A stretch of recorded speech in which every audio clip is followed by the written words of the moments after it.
साथियों, BPSC TRE 4 को लेकर बड़ी खबर निकलकर सामने आ रही है और टीआरई 4 में कितने पदों पर बहाली होनी है और किस कक्षा में कितनी वैकेंसी होनी है, क्या बैकलॉग के सीट जुड़ने वाले हैं और सबसे बड़ा सवाल है कि टीआरई 4 में आखिर रिक्तियां रहेंगी तो रहेंगी कितनी।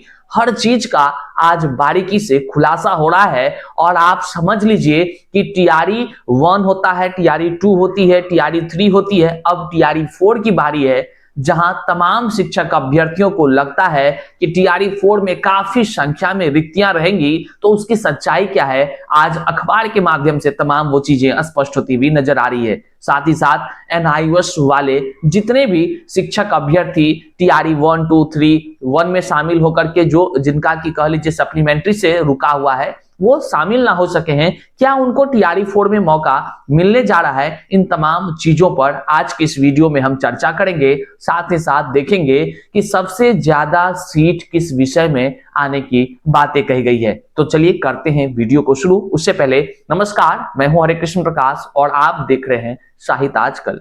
साहित्य आजकल का मतलब ही है वह सच्चाई जो जाननी आपके लिए है बेहद आवश्यक।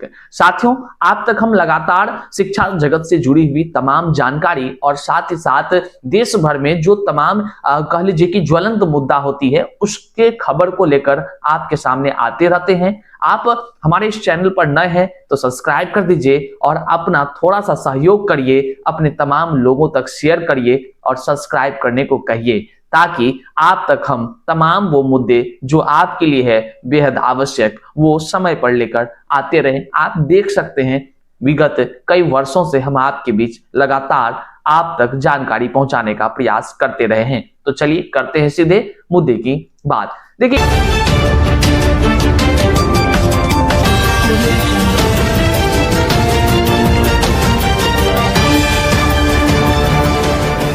बीपीएससी टीआरई 4 की बड़ी जानकारी निकलकर सामने आ गई है। जी हां, तमाम शिक्षक अभ्यर्थी लगातार सोच रहे थे और पूछ रहे थे भैया टीआरई 4 में आखिर कितनी संख्या में बहाली होंगी, किन किन पदों पर बहाली होगी और कौन से विषय में कितना सीट होगा। और सबसे बड़ा सवाल यह उत्पन्न होता था कि एनआईओएस वाले शामिल होंगे या नहीं होंगे। क्या कुछ निकलकर सामने आई है। देखिए, एक बात हम आपको बता दें, एनआईओएस को लेकर के बड़ा गहमा गहमी का माहौल है, आगे वीडियो में हम क्लियर करते हैं। लेकिन सबसे पहले जो अखबार के माध्यम से आज पुष्टि हो रही है उसको हम लोग देखने का प्रयास करते हैं कि क्या इसकी सच्चाई क्या है, क्या होने जा रही है और जो लिखी गई है क्या यही इतनी ही सीट आएंगी, ये भी एक बड़ा प्रश्न उठता है। देखिए, टीआरई 1, 2, 3 में 2.81 लाख पदों पर निकली थी वैकेंसी, इनमें 2.55 लाख अभ्यर्थी सफल हुए हैं, मतलब 2.5 लाख से ज्यादा लोग सफल हुए हैं। रिक्तियां था 2,81,000। अब समझिए टीआरई 1, 2, 3 की बात कर रहे हैं। अब आगे देखिए, टीआरई 4 में हेडलाइन बनाया गया है 80,000 से अधिक पदों पर भर्ती, 80,000 से अधिक पदों पर भर्ती। लेकिन जो इससे पहले का अखबार में जो निकलकर सामने आ रही थी कि इतने लाख हो सकते हैं, तो वहां पर कहीं ना कहीं घटता हुआ नजर आ रहा है, 80,000 से अधिक अब बताया जा रहा है। लेकिन इसमें कौन कौन से क्या बैकलॉग की भी चीजें जुड़ रही हैं क्या, अब ये तो जानने का विषय है। तो देख लीजिए, टीआरई 3 हाल ही में हुई है जिसका काउंसलिंग की प्रक्रियाएं कह लीजिए कि चल रही है और इसमें अब भी 21,397 पद खाली हो गए हैं, खाली रह गए हैं। इस बात को जानिए, 21,397। जानते हैं, एक तरफ सिस्टम पर बड़ा सवाल अभ्यर्थी उठाते हैं कि जहां पर वैकेंसी मतलब कि रिक्तियां रहती ही है, ठीक है, और अभ्यर्थी भी इधर परेशान रहते हैं और इधर सीट बचा लिया जाता है, मतलब कम सीटों पर रिजल्ट जारी कर दिया जाता है जिससे सीट खाली रह जाती है। मतलब हद हो जाती है, ये सीट कैसे बच जाता है। सब लोग परेशान हैं, आप भी होंगे परेशान। और जानते हैं सबसे बड़ा क्या खेल चल रहा है शिक्षा विभाग में कि कट ऑफ जो तय होता है, तो कट ऑफ मान लीजिए कि जनरल यूआर कैटेगरी का गणित विषय का ले लीजिए, गणित का विद्यार्थी सोचते सोचते पागल हो रहा है कि उसकी बहाली क्यों नहीं हो पा रही है। जानते हैं क्यों? इसका मुख्य कारण है कट ऑफ का झोल होना। ये कट ऑफ देखिए कैसे तैयार होता है और बड़ा प्रश्न आयोग पर भी उठता है, हम आगे चर्चा इसका करने वाले हैं। कट ऑफ देखिए, अगर कोई जनरल विद्यार्थी का कट ऑफ 106 मान लीजिए आता है, तो स्वाभाविक सी बात है कि जितने भी कह लीजिए आरक्षण में होंगे, अगर उनको 106 से अधिक आएगा तो वो जनरल पर चले जाएंगे। लेकिन यहां पर वो चीज देखने को नहीं मिल रहा है। यहां पर क्या है कि जनरल का कट ऑफ 106 गया तो ठीक है, तो उससे कम ना होना चाहिए। बीसी का कट ऑफ उससे कम ना होना चाहिए। बाकी जितने भी कैटेगरी है, आरक्षित कैटेगरी, उसका कट ऑफ होना चाहिए कि नहीं होना चाहिए? क्योंकि अगर बीसी में कोई भी 106 से अधिक लाया तो उसका रिजल्ट तो जनरल में हो गया। लेकिन यहां पर क्या कुछ हो रहा है कि जनरल का कट ऑफ मान लीजिए अलग निर्धारित हो रहा है, और उसके बाद बीसी का अगर बच्चा 106 से ज्यादा लाया है, जनरल से भी ज्यादा, तो उसको भी बीसी में ही रख दे रहा है। इससे क्या हो रहा है कि बीसी का भी कट ऑफ हाई चला जा रहा है। हद तो तब हो जाती है जब जनरल और बीसी दोनों के कट ऑफ सेम नजर आते हैं। बड़ा सवाल उठता है आयोग पर कि आखिर आयोग किस तरह से जो है कह लीजिए कट ऑफ तय करती है, और कैसे वो कट ऑफ का खेल करके सीट बचा करके ही जो है कि कह लीजिए कि रिजल्ट अनुशंसित कर दे रही है। ये बड़ा सवाल है। वहीं पर अभी जो है कि गेस्ट टीचर की बात देख लीजिए, उसमें तो कई सारे मामले में नजर आ रहे हैं। सभी गेस्ट टीचर फेल हो गए भैया, उसको जबकि जो है कि 25 नंबर का ग्रेस मार्क्स मिला था।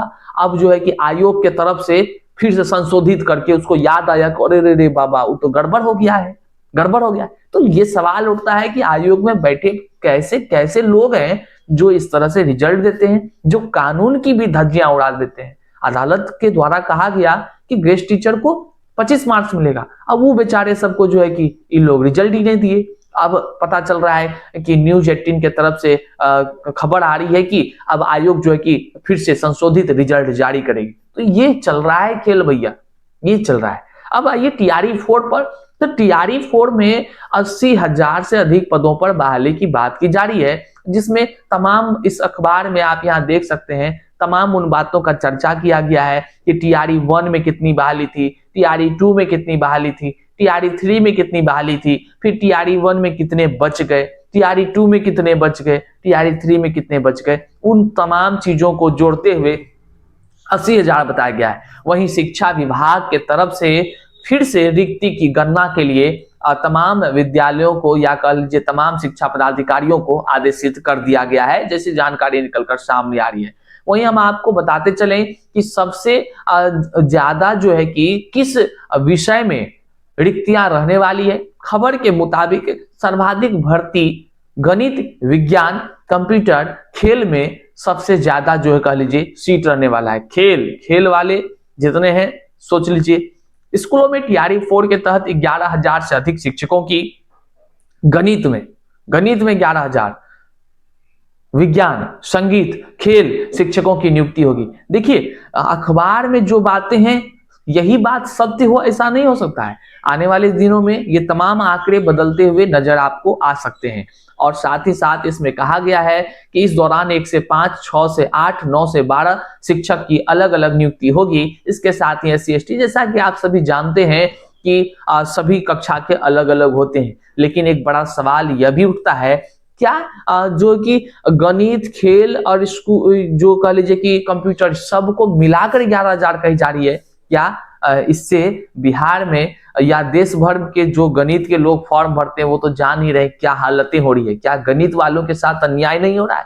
तो एक बड़ा सवाल यहां भी उत्पन्न होता है, क्या डोमिसाइल के साथ टीआरई 4 आएगी या फिर बिहार का युवा बर्बाद होता हुआ चला जाएगा? जहां एक तरफ आमरण अनशन पर डोमिसाइल को लेकर के लगातार मांग उठ रही है, वहीं अब देखने का विषय है क्या टीआरई 4 डोमिसाइल के साथ होगी या फिर डोमिसाइल के बिना ही फिर जिस तरह टीआरई 1 आई गई, 2 आई गई, 3 आई गई, उसी तरह 4 आएगी और चली जाएगी। बिहार का युवा दर दर का ठोकर खाता रहेगा और बिहार के नौकरियों पर आधा से ज्यादा जो है बाहरी अपना कब्जा जमा कर चले जाएंगे। ये बिहार के अभ्यर्थियों के लिए एक बड़ा प्रश्न है कि डोमिसाइल आखिर सरकार क्यों नहीं लगा पा रही है। जब वोट आप देते हैं, सिस्टम आपसे है, सरकार आपसे बनती है, सत्ता के शीर्ष पर आप बैठाते हैं, तो फिर आपकी ही आवाज को आखिर सरकार क्यों नहीं सुनती है? यह बड़ा सवाल आपसे है।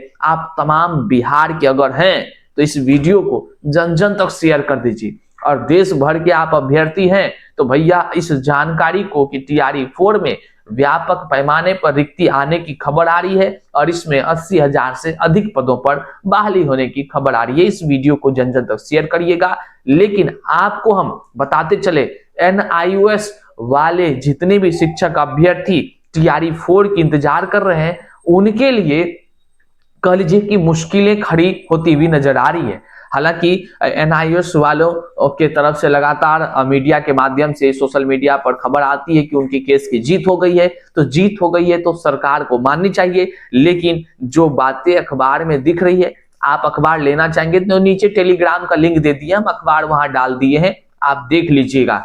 एक एक बात एनआईओएस को छोड़कर ही लिखी गई है। अब बड़ी बात है कि आखिर क्या है, हो सकता है कि एनआईओएस वाले कोर्ट गए हैं तो वहां से फिर से कोई जजमेंट आ जाए तो शामिल हो सकते हैं कि सरकार कहीं ना कहीं उनकी बात ना मानने को लेकर के भी अपनी अड़ी रहेगी। अब देखने का सवाल है या देखने का बड़ा विषय भी है कि एनआईओएस वाले शिक्षक अभ्यर्थियों का क्या होता है, क्या वो टीआरई 4 में शामिल हो पाते हैं, सरकार उसको स्वयं करती है या अदालत उसको करती है, ये भी देखने का विषय है। बहरहाल इस वीडियो को जन जन तक शेयर करिएगा, चैनल पर नए हैं तो सब्सक्राइब कीजिएगा। मिलते हैं अगले वीडियो में, तब तक के लिए जय हिंद साथियों।